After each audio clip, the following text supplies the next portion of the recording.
Corona संकट से गुजर रहे देश में टीके का इंतजार खत्म हो गया है।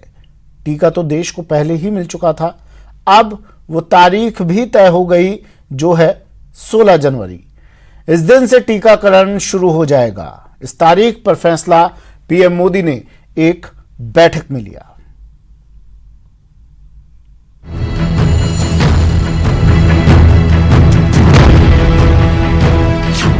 सोलह जनवरी 2021। इसी दिन से देश में कोरोना का टीकाकरण शुरू होगा। वैक्सीनेशन के लिए इस तारीख पर पीएम मोदी ने मुहर लगा दी है। शनिवार को पीएम मोदी ने उच्च स्तरीय बैठक में टीकाकरण की तैयारियों की समीक्षा के बाद यह फैसला ले लिया। पीएम मोदी ने फैसले पर ट्वीट कर कहा है कि 16 जनवरी को कोरोना के खिलाफ लड़ाई में भारत एक बड़ा कदम उठाने जा रहा है। इस दिन से ही पूरे देश में टीकाकरण की शुरुआत होगी।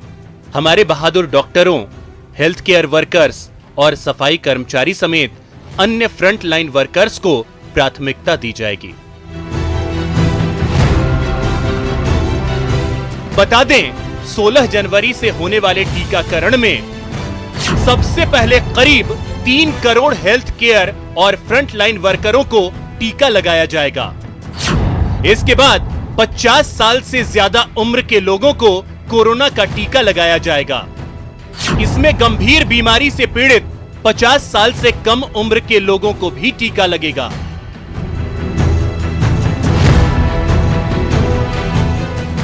पहले चरण में करीब 30 करोड़ लोगों को टीका लगाया जाना है।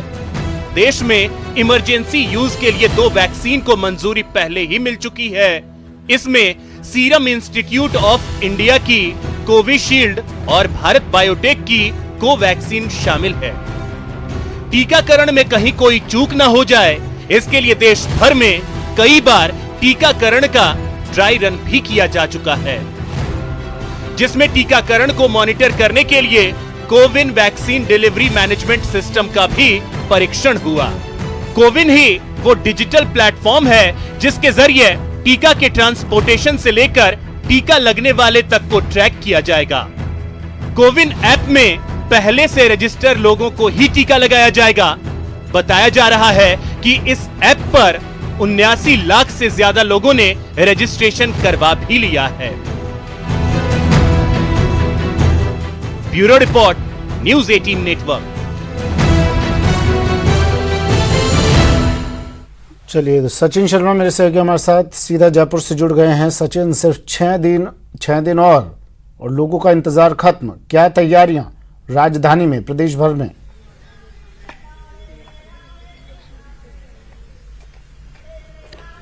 देखिए सुमित, जिस तरह से कोरोना को लेकर के पूरा एक साल जो बीता है, उसको देखते हुए लगातार ये इंतजार बना हुआ था कि आखिरकार वैक्सीन कब आएगी। और कल जिस तरह से प्रधानमंत्री नरेंद्र मोदी ने 16 जनवरी की तारीख की घोषणा कर दी है और ये कहा है कि पूरे देश में 16 जनवरी से वैक्सीनेशन शुरू हो जाएगा, तो उसे देखते हुए राजधानी जयपुर में आज चिकित्सा एवं स्वास्थ्य मंत्री डॉक्टर रघु शर्मा अब से कुछ देर में स्वास्थ्य भवन में एक मीडिया ब्रीफिंग करेंगे, जिसमें वे वैक्सीनेशन की पूरी जानकारी देंगे। जहां तक बात करें प्रदेश में या राजधानी जयपुर में, तो 16 जनवरी के लिए जिस तरह से वैक्सीनेशन की शुरुआत होनी है, उससे पहले 2 चरणों में ड्राई रन पूरा हो चुका है, जिसमें 2 जनवरी और 8 जनवरी को ये ड्राई रन किए गए। खास करके जिस तरह से प्राथमिकता के तौर पर अगर देखें तो जो हेल्थ वर्कर्स हैं उनको ये सबसे पहले वैक्सीनेशन होना है, जिसमें डॉक्टर्स, नर्सिंग स्टाफ और पैरामेडिकल्स को शामिल किया गया है। राजधानी जयपुर की यदि हम बात करें तो 72,000 से ज्यादा इस समय हेल्थ वर्कर्स हैं जिन्हें ये वैक्सीनेशन होना है। इसके लिए यह तय किया गया है कि 16 जनवरी को पहले दिन 13 सेंटर्स पे ये वैक्सीनेशन होगा और सुबह 9 बजे से शाम 5 बजे तक वैक्सीनेशन का समय रखा गया है। साथ में इसके लिए ये भी एक टीम बना दी गई है जहां 5-5 लोग जो हैं इन सेंटर्स पे मौजूद रहेंगे, जिसमें किसी भी रजिस्टर्ड व्यक्ति के पहुंचने पर, यानी जो हेल्थ वर्कर जो रजिस्टर्ड है, जब वो वहां पहुंचेगा तो जाकर के वो सबसे पहले अपना रजिस्ट्रेशन जो है उसको चेक करवाएगा। कोविन जो ऐप है उसमें उसकी रजिस्ट्रेशन की जांच होगी कि क्या उसका नाम उस रजिस्टर्ड लिस्ट में है।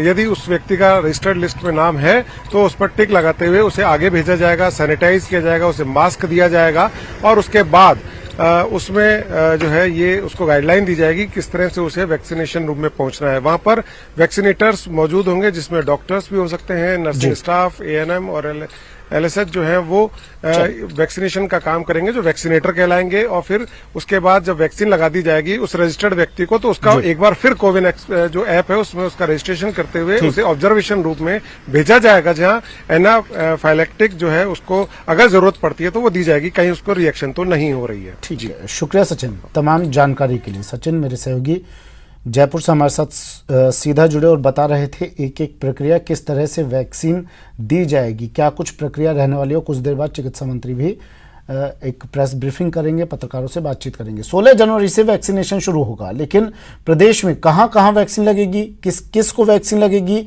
और आम आदमी का नंबर कब आएगा, ऐसे कई सवाल हैं जिसका जवाब आप जानना चाहते होंगे। तो देखिए कोरोना वैक्सीनेशन की ABCD। नंबर, जगह, समय बताया जाएगा या कुछ और प्रक्रिया? तो इसका जवाब है कोविन ऐप में रजिस्टर्ड लाभार्थी के पास मोबाइल पर मैसेज आएगा जिसमें जगह और समय बताया जाएगा। सवाल नंबर 5, निर्धारित श्रेणियों में प्रदेश में कितने लोग? तो इसका जवाब भी जान लीजिए। अभी 4 लाख से अधिक लाभार्थी कोविन ऐप पर हुए हैं रजिस्टर्ड। 21,000 फ्रंटलाइन वर्कर्स का डाटा अपलोड हुआ है।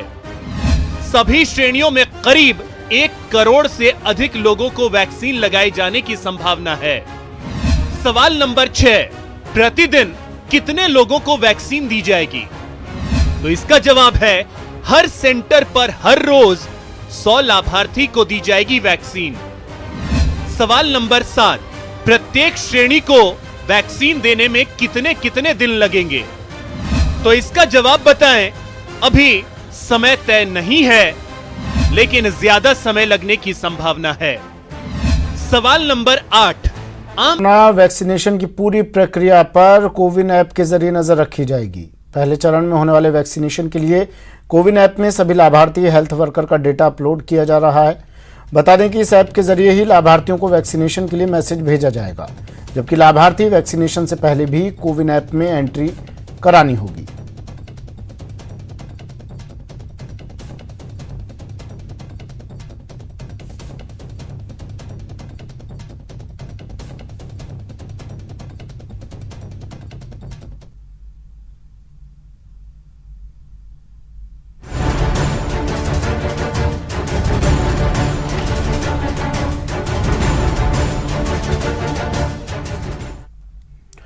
और अब बात टीम डोटासरा की। पीसीसी में कांग्रेस की नवगठित कार्यकारिणी की बैठक है। गोविंद सिंह डोटासरा इस बैठक की अध्यक्षता करेंगे। इस बैठक में मुख्यमंत्री अशोक गहलोत और प्रदेश प्रभारी अजय माकन भी मौजूद रहेंगे। पीसीसी में होगा महामंथन, निकाय चुनाव पर बनेगी रणनीति। Team Dotasra in action. जी हां, तैयारी पूरी है महामंथन की। टीम डोटासरा भी तैयार है। बारी है स्पेशल 39 के एक्शन की और इसके लिए 10 जनवरी को कांग्रेस की नवगठित प्रदेश कार्यकारिणी की पहली बैठक होगी। कांग्रेस की नवगठित प्रदेश कार्यकारिणी की पहली बैठक 3 बजे पीसीसी में होगी। बैठक पीसीसी चीफ गोविंद सिंह डोटासरा की अध्यक्षता में होगी। बैठक प्रदेश प्रभारी अजय माकन, सीएम अशोक गहलोत भी रहेंगे मौजूद। 1 दिवसीय दौरे पर जयपुर आएंगे अजय माकन। दोपहर 11:45 पर जयपुर पहुंचेंगे माकन। बैठक में हिस्सा लेकर शाम को 8 बजे दिल्ली वापस लौटेंगे। 90 शहरी निकायों के चुनावों की रणनीति पर होगा मंथन। संगठन की भावी गतिविधियों पर भी होगा मंथन। किसान आंदोलन के समर्थन में 15 जनवरी के प्रदर्शन को सफल बनाने पर भी होगी चर्चा। कांग्रेस की नवगठित प्रदेश कार्यकारिणी में फिलहाल अध्यक्ष के अलावा 39 पदाधिकारी बनाए हैं और नवगठित प्रदेश कार्यकारिणी की पहली बैठक पर सबकी निगाहें टिकी हैं। जयपुर से न्यूज 18 के लिए गोवर्धन चौधरी की रिपोर्ट। मरुधरा में प्रदेश बीजेपी में भी तकरार बढ़ती जा रही है। पूर्व सीएम वसुंधरा राजे को दरकिनार किए जाने से नाराज उनके समर्थक अब सोशल मीडिया पर अलग मंच बनाकर सक्रिय हो गए हैं। हालांकि प्रदेश नेतृत्व इसे लगातार खारिज करने में जुटा है। मरुधरा बीजेपी में मचा अंदरूनी घमासान। प्रदेश बीजेपी और राज्य समर्थक आमने सामने। सोशल मीडिया पर वसुंधरा समर्थकों का कैंपेन।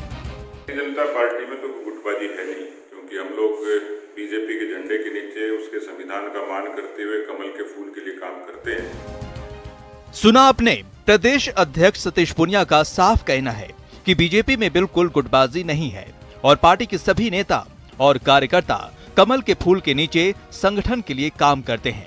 लेकिन दूसरी ओर पूर्व सीएम वसुंधरा राजे के समर्थन में वायरल हो रहे सोशल मीडिया के पोस्ट कुछ अलग सियासी कहानी बयां कर रहे हैं। पहले पोस्ट में लिखा हुआ है, टीम वसुंधरा राजे 2023, लक्ष्य 2023 राजस्थान विधानसभा में भारतीय जनता पार्टी की ओर से मुख्यमंत्री वसुंधरा राजे जी होंगी। जय जय राजस्थान कि वसुंधरा राजे जिंदाबाद। मिशन 2023, जय राजस्थान जय राजस्थान।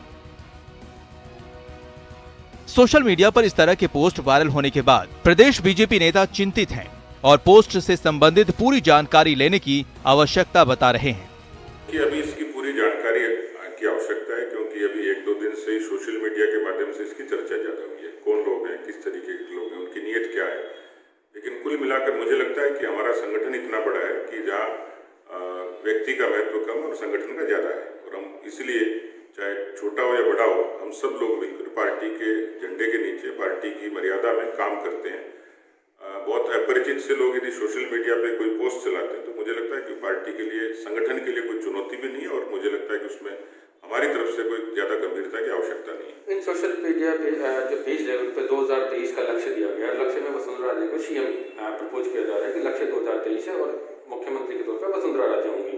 देखिए, कोई अपरिचित और सामान्य व्यक्ति किसी नेता की फोटो लगाता है, उसके बारे में चर्चा करता है, तो ये उनका अपनी एक अभिव्यक्ति की, उनकी अपनी बात है। जहाँ तक पार्टी के जिम्मेवार लोग हैं वो तो पार्टी के अनुशासन में बंधे हैं और सबको पता है।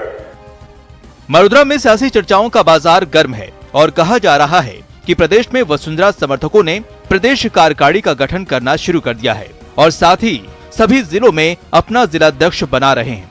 अलग से युवा संगठन और महिला संगठन भी तैयार किए जा रहे हैं। वहीं प्रदेश नेतृत्व इन बातों से साफ इनकार करते हुए कह रहा है कि ये पार्टी और संगठन के लिए कोई चुनौती नहीं है।